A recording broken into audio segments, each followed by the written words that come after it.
A study published in The Lancet examined 99 of the earliest cases of the 2019 novel coronavirus, which first emerged in the Chinese city of Wuhan. Science News reports that coronaviruses are one of a variety of viruses that can cause the common cold, as well as deadlier infections like SARS and MERS.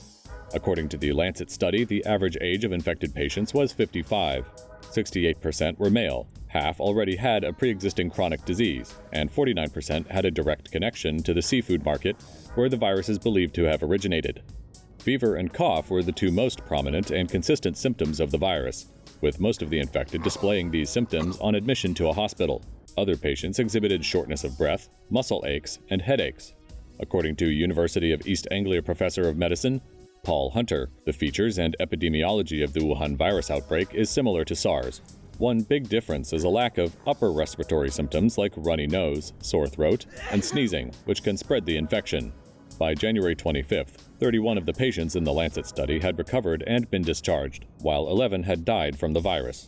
Most of the deceased were over 60 with pre-existing medical conditions and died primarily from a critical form of respiratory failure called acute respiratory distress syndrome.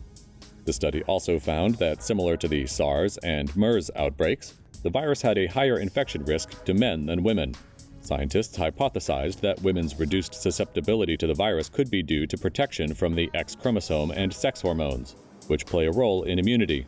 According to China's National Health Commission, the novel coronavirus is contagious during its incubation period, before patients start showing visible symptoms. This incubation period lasts up to 14 days. A case study recently published in The Lancet describes how a family in Shenzhen became infected with the virus after traveling to visit relatives in Wuhan, which verifies person-to-person transmission. A child in the family remained without symptoms despite being diagnosed with the virus, which also suggests asymptomatic transmission is possible. Because of this, researchers in the family study believe that to control the outbreak, patients need to be isolated, and those they came into contact with traced and quarantined. It's likewise paramount that health workers comply with infection control, and the public be educated on proper food and personal hygiene.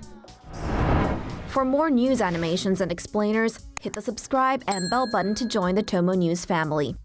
Thanks for watching.